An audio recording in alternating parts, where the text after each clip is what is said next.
So I'm going to show you guys how to make little spoons. Okay. So you're going to have a couple options. So you can either make it out of cherry wood, or you can make it out of walnut. Okay. I do have some other harder woods, but these actually came from trees. So since it was from donated wood, it'll be free. So free stuff's always good stuff. Okay. So once you get your piece of wood, okay, your blank, what you need to do is you need to draw your spoon on it. Okay? It's a little hard to see on here, so I'm just going to use a fine liner and draw it out a little bit better, just so you guys can see it.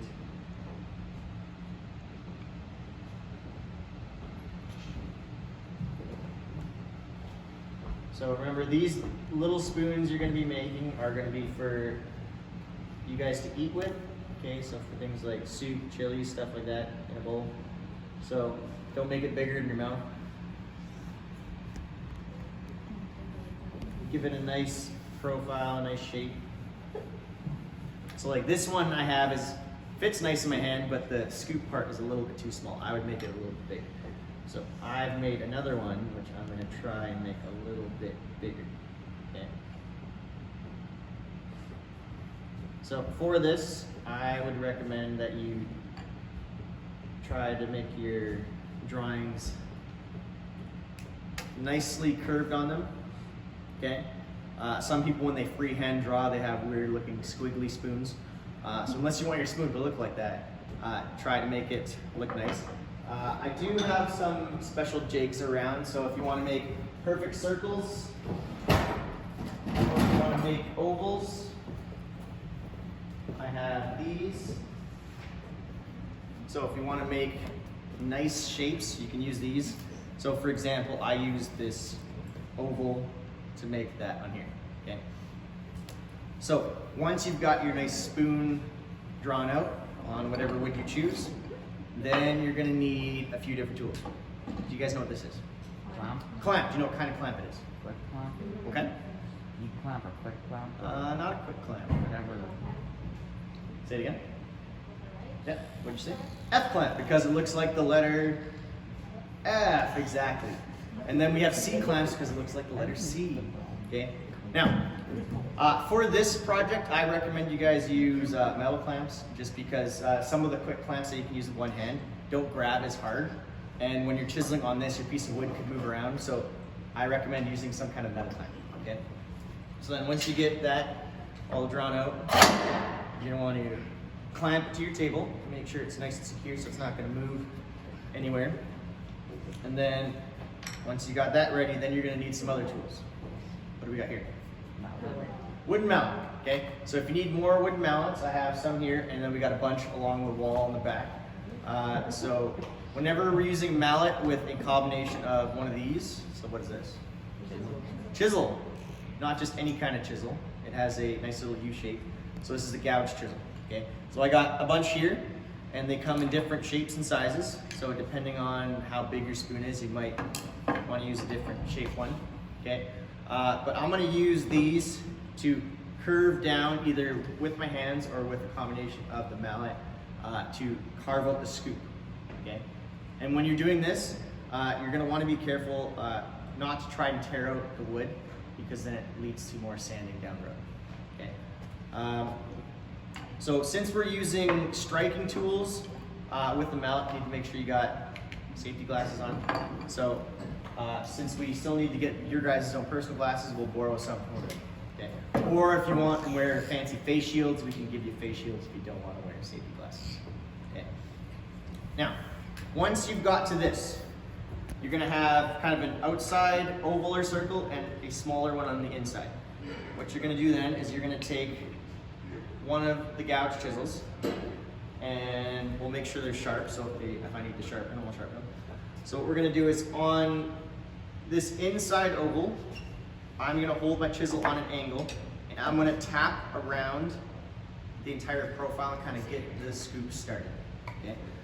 So I'm going to put this on the edge, just give it a little tap, and I'm going to do this all the way around my spoon, okay? And just make sure your chisel's not straight up and down. You want to start on a bit of an angle, okay?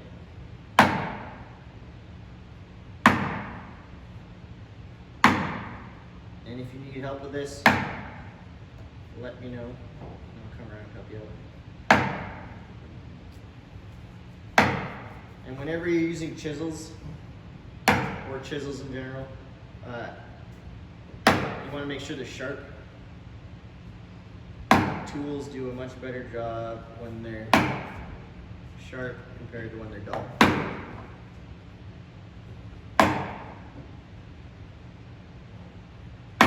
And since these are sharp tools, you need to be careful.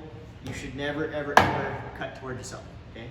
Always have the chisel move away from you and make sure that you or no one else is on the path of the tool so that no one gets hurt, okay? So once you've got this started, then what you're gonna do is from both sides, you're gonna start working to the middle, okay?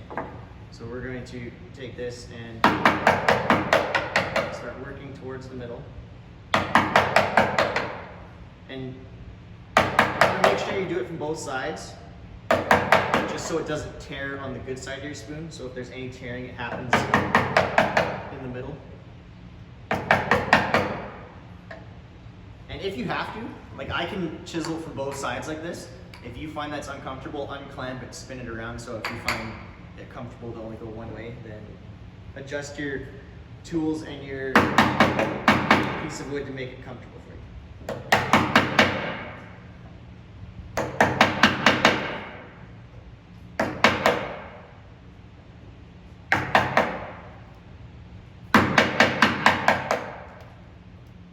And see all these little wood chips flying?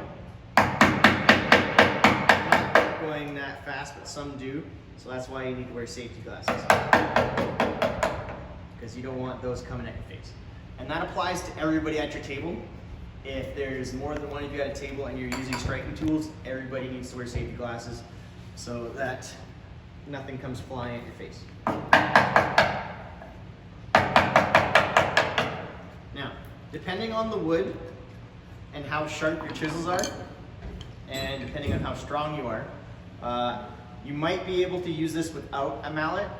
So for example, once I get to the point where I've kind of started this, I can almost take my hands and put it on the edge, and I can kind of start carving it by hand like this. And just kind of slowly scoop out what I want. And start working down toward the middle. Okay. So I want this to be deeper.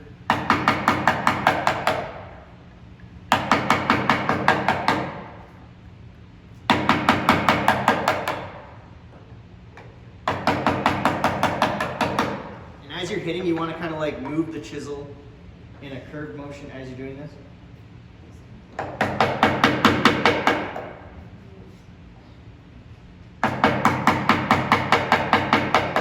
And then as you're doing this, it's basically just how deep you want your spoon to be.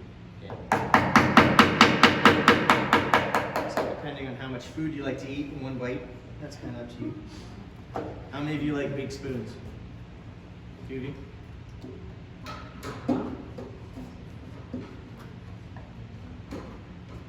Let's just try this one, see if it's any better. Well, this one's better. So some of these chisels are sharper than others. And depending on what you want to do, you might want to switch chisels.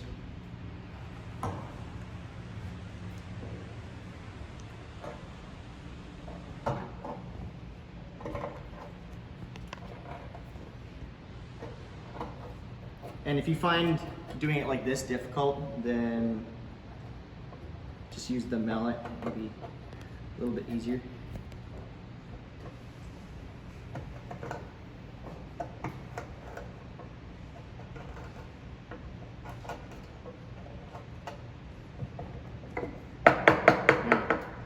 One person wanting to make a sport. Is anyone else wanting to make a sport? You don't? Why not? Difficult? Yeah, don't you just make a spoon and cut off? Yeah, it's just a spoon.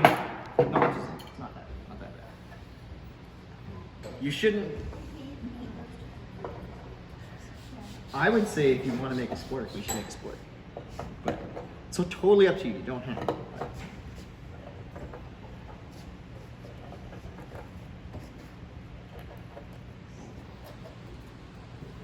A little bit more.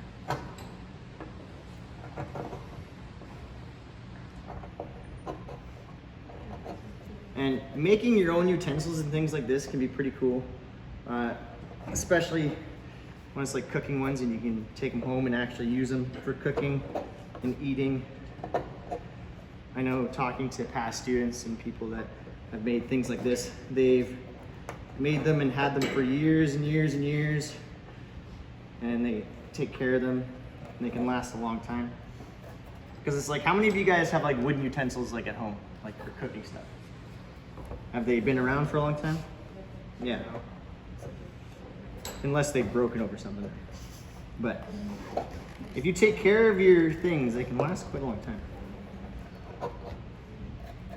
Okay, so then we got maybe a little deeper here.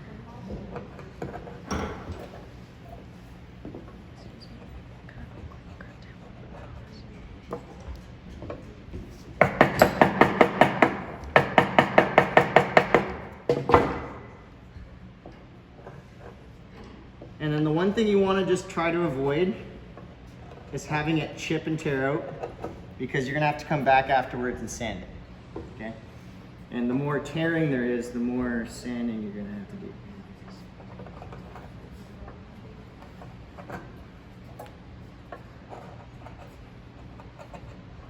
All right. So I think that spoon's starting to look pretty good. Actually, it's maybe a little bit, not much. I just wanted this one to be bigger than that little one I had, because this is like a baby spoon. My mouth's a little bit bigger than that, so. But you could use it for something else, like if anybody has like salted sugar at their home and like make coffee, you could like use this to scoop sugar. Yeah, it's like a little teaspoon. This one, and I wanted it to be more like a tablespoon size. All right. So we got our nice spoon.